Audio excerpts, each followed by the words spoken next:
Magandang araw po mga kabihero. Isang masaganang araw po sa inyong lahat. Tayo po ay nandito sa kagubatan. At kita niyo po mga kabihero, ang malalaking punong kahoy nasa likuran ko. Ito po ay bundok dito sa amin sa Mataas sa Kahoy. So kami, kasama ko si Biyahera at saka si Editor. So kaya po kami nandito sa bundok na ito ay kung saan po ay nandoon po yung luya na tinampahan ko last month na ika nga po itatanim natin doon sa in order po sa atin ng isa sa subscriber natin na itatanim daw niya sa kanyang farm. So mga kabihero, ay ito na ang time ng pag-harvest ng binhi ng luya na tamang pantanim para sa ating mga taniman. So mga kabihero, samahan nyo kami at titingnan natin ang klase at quality ng luya na ating tinampahan. Ayun mga kabihero, go go go!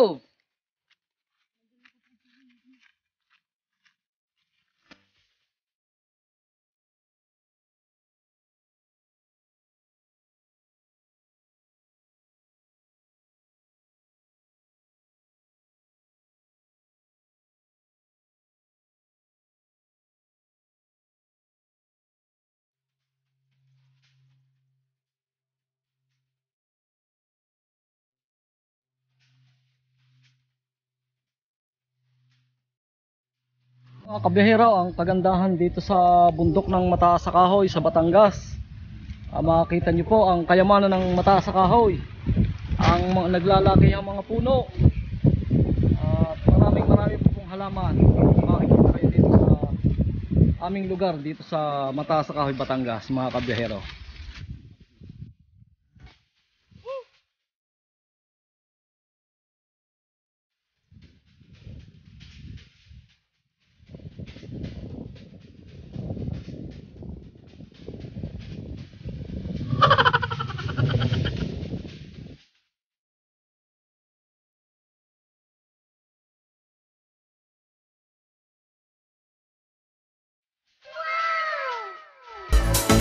Ito po mga kabihero ang kasarapan pagka po kayo nasa gubat at sariwang hangin, pinapawisan tayo at yun nga po, pampaalis ng stress ay magagandang tanawin katulad po ng natatanaw natin ito.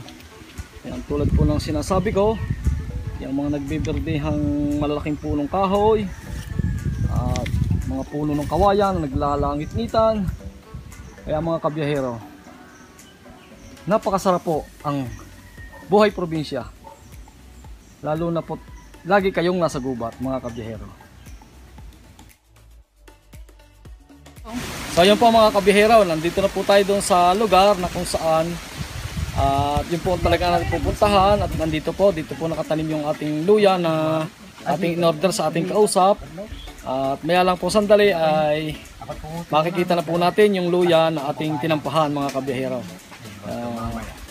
Kung maaaring itanim o hindi mga kabihero. Okay. So mga kabihero, para po sa kaalaman ng lahat, dito po dati ay maraming bahay dito sa gulod na ito. So mga kabihero, nung ma-develop yung kalsada doon sa kabilang gulod ay naglipatan po sila doon. Doon po sila nagtayo ng mga bahay. At ito po ang parang naging taniman nila, silbing taniman nila.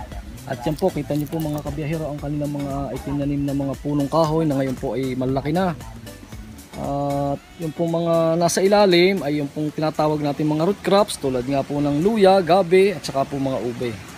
Kaya mga kabiyahero, masasabi ko pong ang bundok na ito dito sa aming lugar sa Mataas sa Kahoy ay talagang napakayaman. Kaya mga kabiyahero, sana po ay panoorin yung mga video kong ito. Mga kabihero, tayo po ay bahagyang mamamahinga muna dito sa dampa ni Haba. At wala po yung kausap natin. At nagtatanghalian daw po. So mga kabihero, dito natin iintayin. At tamang-tama ng mga kabihero na sa ilalim tayo ng punong kahoy, napakalamig. At yan po ang kanyang mga... Ito po ang katulong ng kausap natin sa paghukay ng luya. At siguro po kilala nyo to, si Biyahera.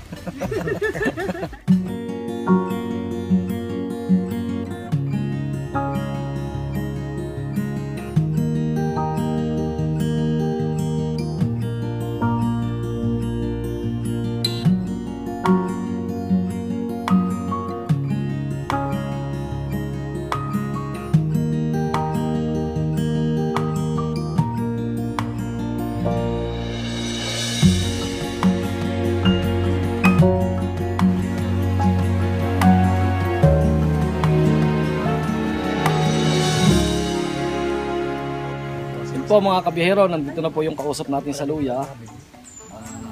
Siya po ang magbibili sa atin ng binhi na para itanim natin sa pagdating ng taniman. Ito po si Boss Ining. Ito po ang ating kausap. At yan po ang talagang dalubhasa pagdating sa luya mga kabihero. Yun po mga kabihero, 1 o'clock na po ay mag-uumpisa na po uling mag-harvest ang ating kinukuhanan ng binhi ng luya na si Boss Ining. At nandun po ang kanilang haharbisan sa bandang gawi sa ibaba. Kaya po mga kabihero, sama-sama po tayo at tayo'y manunood ng pag-harvest ng luya ni Boss Ining. Tara mga kabihero!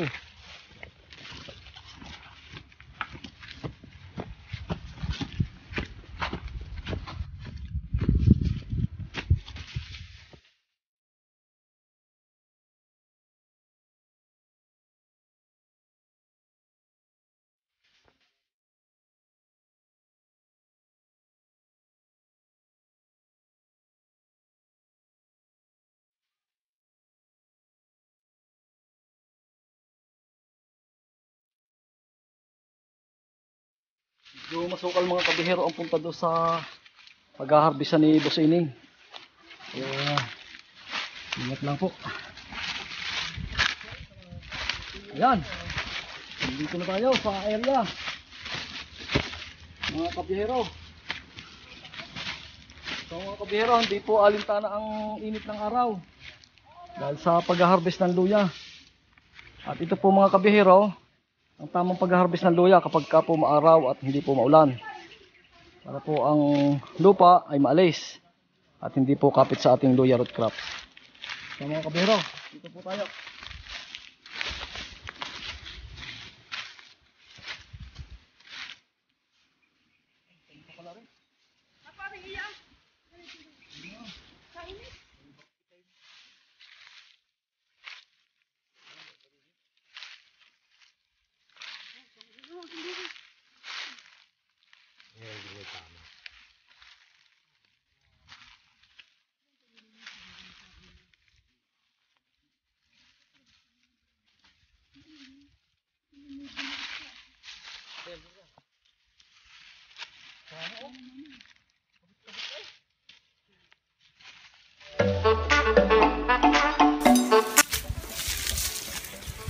Bali mga kabihero, itong area ito, lahat ito ay may tanim.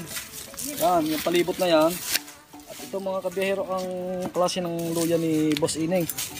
Ito po sa kaalaman po ng ating subscriber, ay ito pong luyang ito, ay ito nga po ay Hawaii. Ito po ay katulad nung aking luya na hinukay ko last episode mga kabihero. So yan po, napakaganda rin po at quality na po siya. Talaga pong pwede na siyang itanim. Iniyawan ko na. Hindi ko na tinuloy.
Ito po mga kabihero ang back up at kumuha po na isa pang makatulong para matapos na po itong hukayay.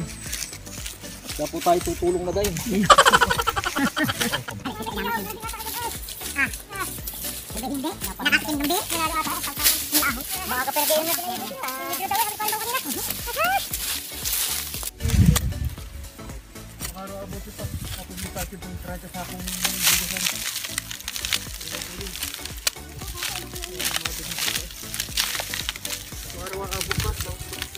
Malaki rin po mga kabihero. Talagang quality din ang luyang ito.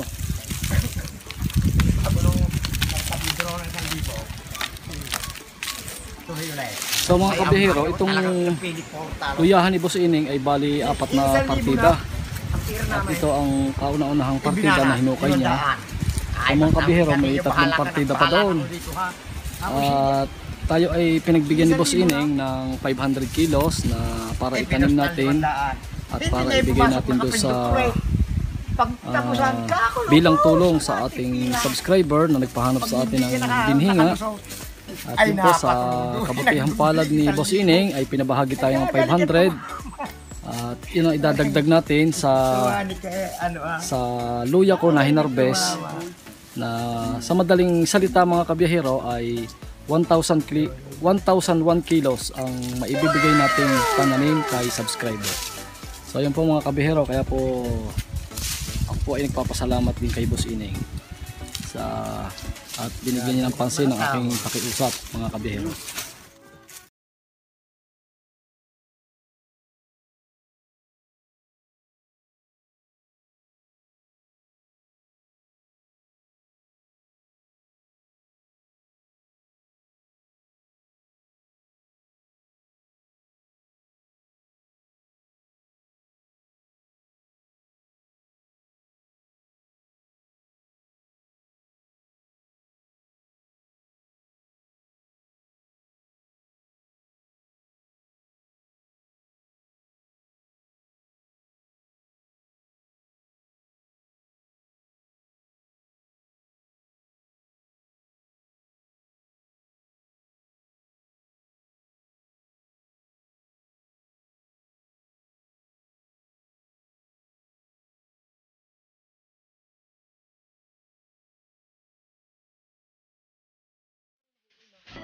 So ayun mga kabihero, na-sure na natin kay Boss Ining kung talagang magkakameron tayo na pananim.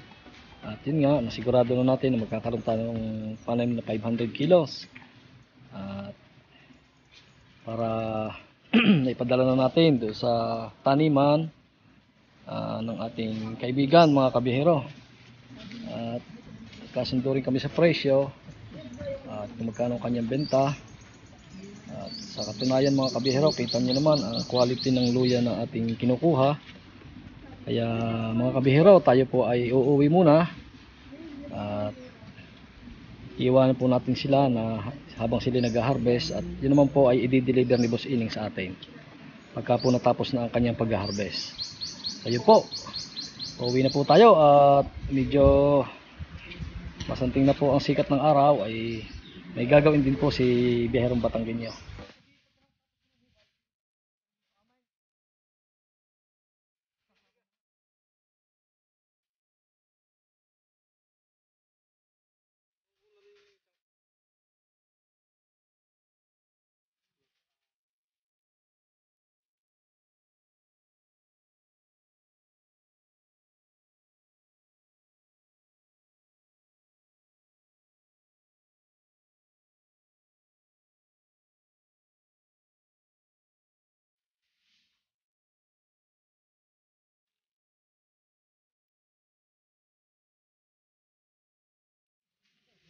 Uwi na po tayo mga kabihero.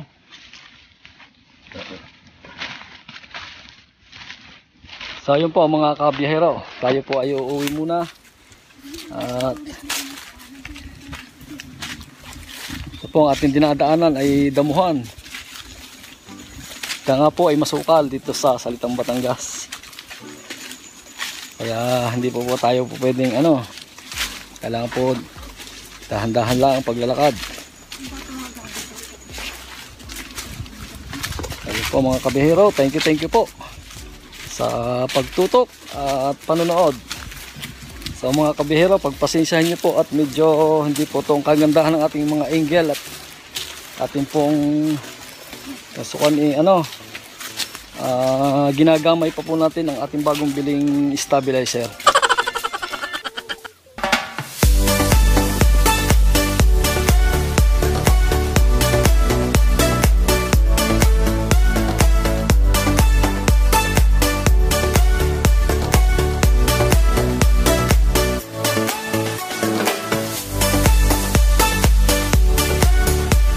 So yan po mga kabihero, atin pong natunghayan ang luya ni Boss Ining. At kitang-kita nyo naman po ang kagandahan at quality ng kanyang luya. Kaya ako po ay nagpapasalamat mga kabihero sa inyong pagtutok sa aking mga video, sa panonood, at yung po sa aking mga subscribers, at sa mga bagong subscribers natin ni Biyaherong Batanggenyo. Ako po ay lubos-lubos ang pasasalamat po sa inyo. At yun nga lang po masasabi ko mga kabihero, ang ating paghihirap ay lagi nang may kaakibat na tagumpay. Kaya mga kabihero, sa ating pong buhay, kailangan po ay samahan natin ng tiyaga para po sa ating kinabukasan. So yun po mga kabihero, thank you po. At lagi po nating tatandaan na sa ating paglalakbay, Diyos ang patnubay.